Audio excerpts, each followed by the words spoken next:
Well, guys, I'm sorry to say that Angie Messersmith, our new managing broker for the Heart of Atlanta Group, who I don't know if you all have met her, heard about her, or what, but you will.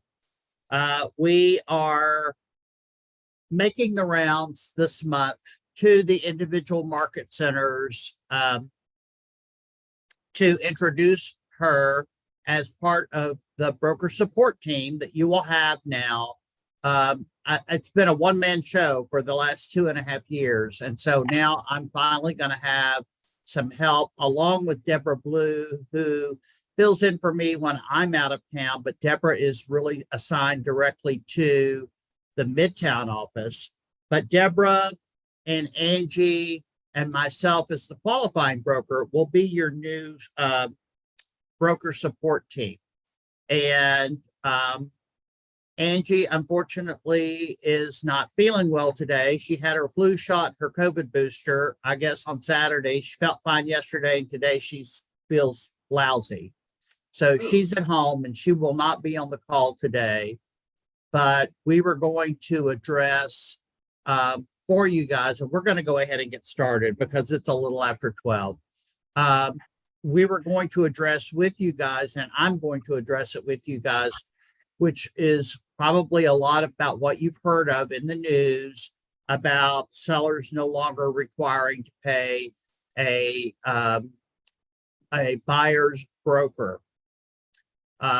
So I will tell you that I don't know if any of you all were at the State of the Market presentation last Thursday, but if you weren't, you guys need to start going to this because it is so valuable, the information that you receive.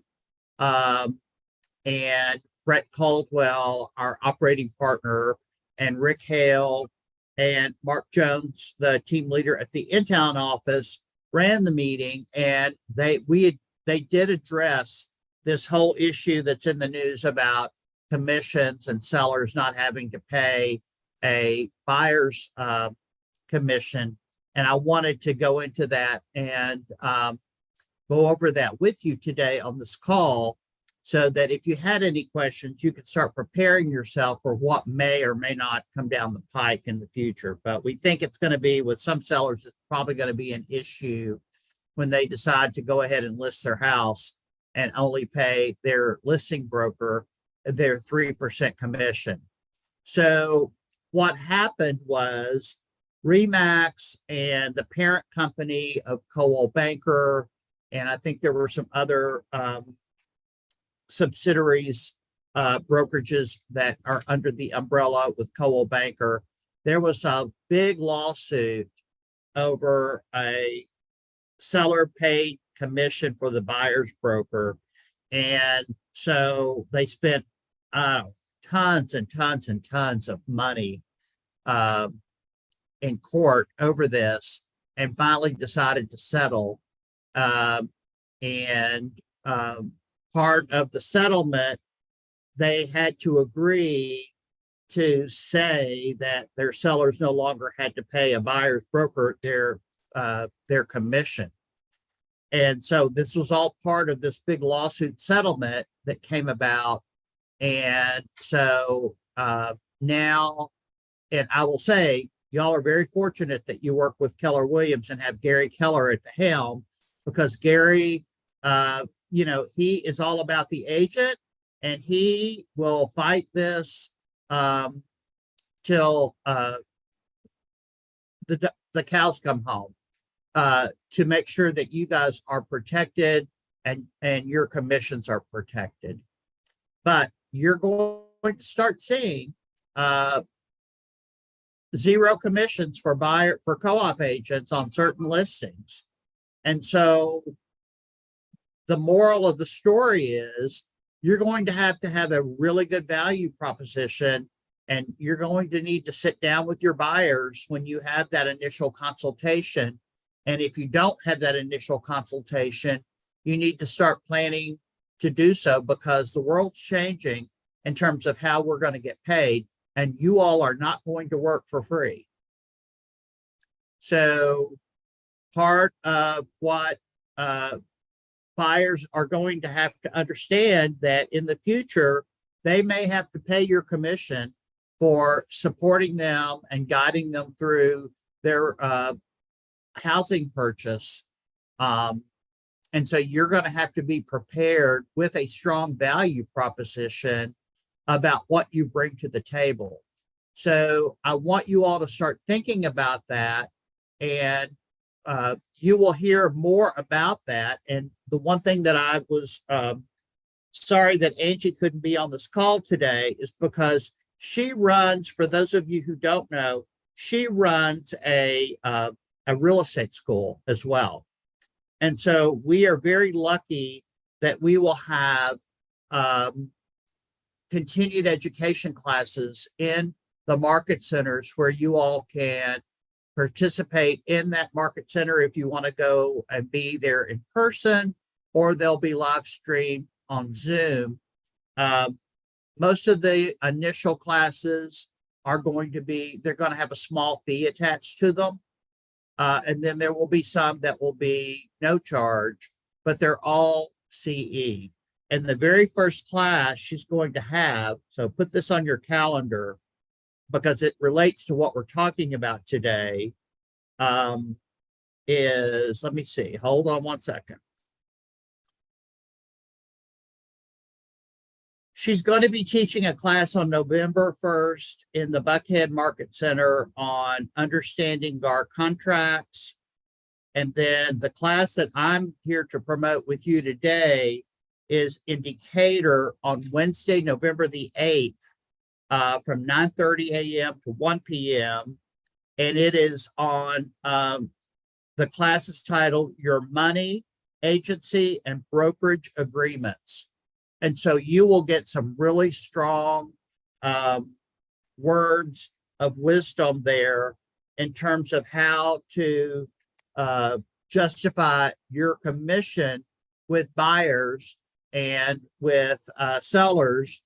And so I want you all to put that on your calendar because part of what we're talking about today will be addressed in that CE class on November the 8th. So any questions so far about any of this that we're talking about? Have you all seen this? Do you understand it? Have you run up against it? I know that in the South Fulton market, we've been experiencing less than 3% co-op advertised commissions for quite a while. Barbara, any insight from you on that? I know Barbara Dyer's on the call today. Thank you, Barbara. Well, thank you, Tom. As a matter of fact, you're right. We have been seeing a lot of 2.5 and 2 percentages on the South Fulton side. And I'm sorry that we're seeing that. And I was just typing a message in the chat to you, Tom. When does this go into effect in regards to the commission? Is it the beginning of the year or right now? Well, they've settled these lawsuits, and part of their agreement was that they had to agree that sellers do not necessarily have to pay a buyer's commission anymore. Now, that doesn't mean that these companies are just going to charge 3%. I don't think we're going to see that. I don't know. I don't really have a crystal ball, so I don't know how it's going to affect us. But all I can say is, based on these companies settling these lawsuits, that they will definitely, you will definitely start seeing on listings 0 commission for a selling agent. So you need to be prepared now, today, when you're working and picking up a new buyer, or if you're working in the process of working with a buyer, you need to make sure that that buyer brokerage agreement protects your commission and that they may have to pay you a commission if the seller doesn't pay it. Now, we always come from, let's see, can there be a portion training where we can just instruct commission to a deal?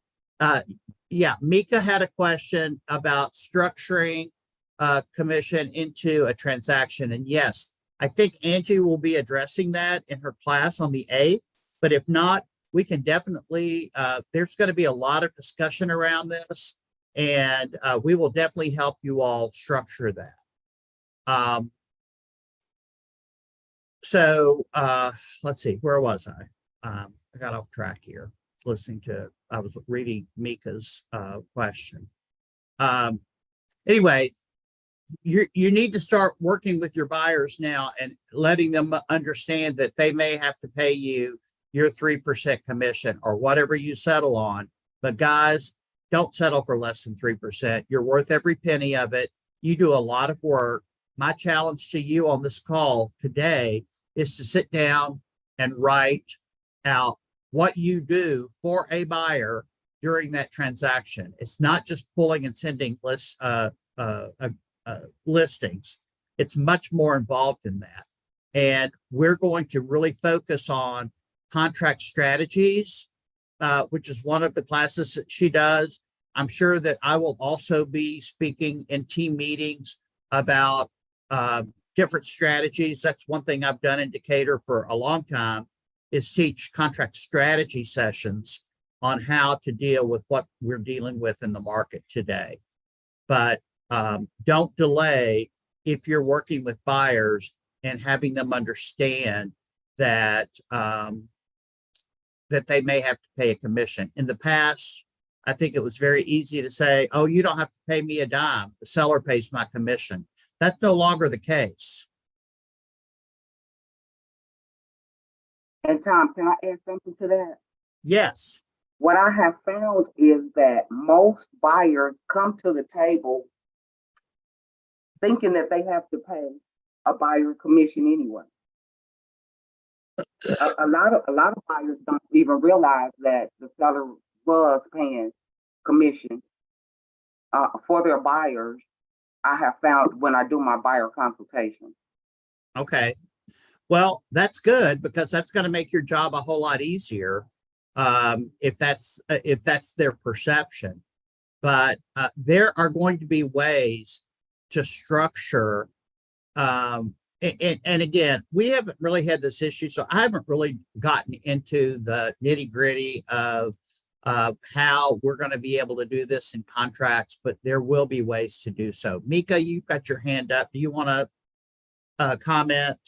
Yeah, one of the comments that was made towards the end and may have gone under the radar at the state of the market was the fact that the buyer is paying the commission anyway, because the seller's not selling a home if the buyer isn't putting the money there. So we have to make the listing agents and the sellers understand that the buyer is paying for this anyway.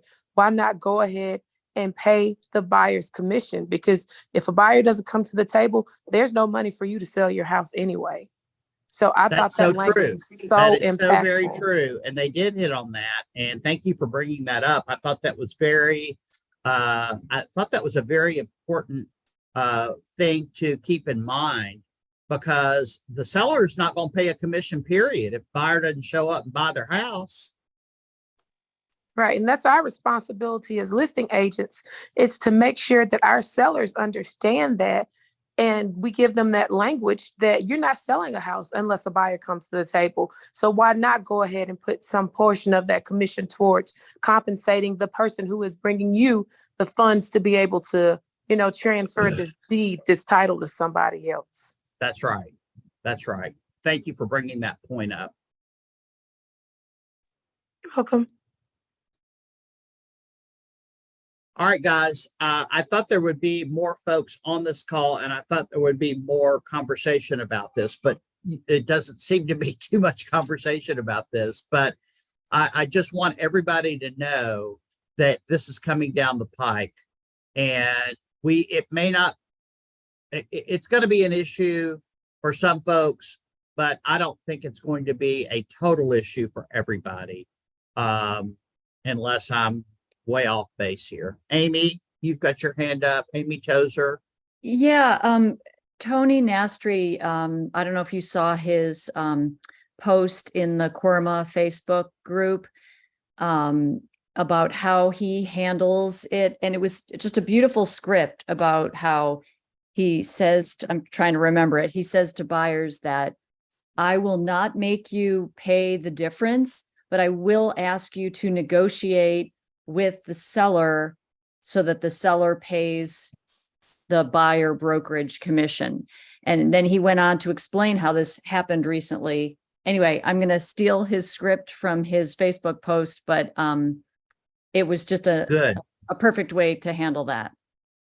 Yeah, I mean, this is not new news, guys. I mean, I have helped agents a lot over the past couple of years because, as I've said, in the South Fulton marketplace, we've had issues with sellers not paying a full buyer's commission for a couple of years, and we've seen 1%, we've seen 0.5%.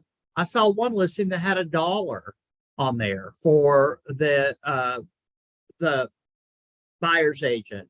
And so this is not new news. It's just been in the news and in the forefront of the news lately. And a lot of agents are freaking out about it when, in fact, there's always more than one way to skin a cat, so to speak. So you all please tune in on November the 8th for Angie's class. We will be working on scripts and different things that we will have available to you. And we are working on all of that right now. I don't know how much you all know or don't know about where we are, but Angie Meza-Smith came from HomeSmart, formerly Palmer House. She's been a broker for 25 years, about the same amount of time as I have been a broker. And she also owns a school. So her area of responsibility as the managing broker will be to provide a lot more education to our market centers. She will be handling the day in, day out brokerage related questions, answers, as will I. Don't think that you can't still call Tom. If you want to call Tom, you're welcome to call Tom. I will be handling the compliance piece as the qualifying broker. I'll be handling trust accounts, and I'll be handling lawsuits, grant complaints, those types of things. Angie will be handling consumer complaints, agent questions, contract questions. She is a very strong licensed law broker. And for those of you who know me, I'm more of a sales type of broker. I always try to find a way to make the contract work for you so that you can get the buyer or the buyers and sellers what they need and get closed and get paid. She is a really strong licensed law broker. And so I think that you will start to see a whole lot more support for whatever it is that you may need or not need. Deborah Blue will also continue to be a part of the broker support team. We will have a dedicated email broker support if you want to email us for a question. And within that, like if one of your questions is, I've never done a lease purchase before, how do I do it? We'll be putting together step-by-step. I think she calls them macros. I'm not really that tech savvy, but I think she calls them macros. But in other words, you'll be able to get a step-by-step on how to do something that you may not know how to do. It's been very, very effective where she came from. But if you still like Amy or Carlin or Mika or Barbara, if you all still prefer to have a one-on-one conversation, then that's not going away. I don't want you to think that this is being replaced by just an email format. That's not the case at all. It's just an addition to what we're already able to offer. And so you'll have a whole team now instead of just one person. So I think that's all going to be really, really good for you. we're going into the fourth quarter here, and we'll see what happens during fourth quarter. We had a tremendous success in August with our sales, and then we had a dip in September. So we'll see what happens going into October, November, and December. But are there any questions from you guys about anything I've talked about, the structure of the broker team, or is there anything else on your plate that you'd like to discuss here on this call today?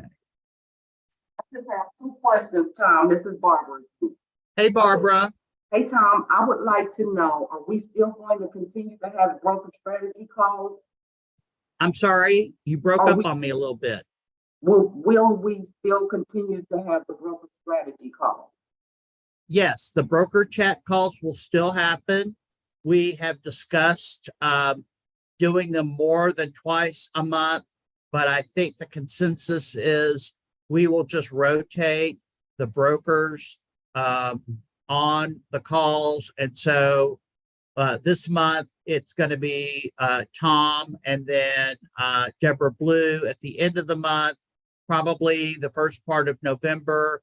I will get with Angie again since she is a new to everybody. I'll probably do one with her. Then she'll start doing one on her own, and we'll rotate it that way so that you get different perspectives from different folks who handle different things.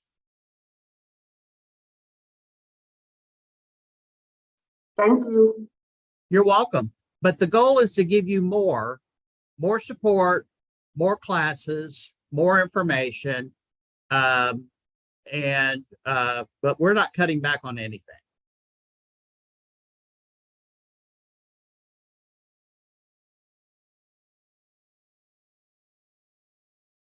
All right, guys. Well, that's really what I had on my agenda to discuss today. So if you have nothing else to talk or have questions about or anything else you want to discuss, I will let you all off early. You go have a nice lunch, have a great afternoon, and we are here. If you need us, give us a call. Thank you, Tom. Have a great afternoon. Thank you, Tom. Thanks. You too.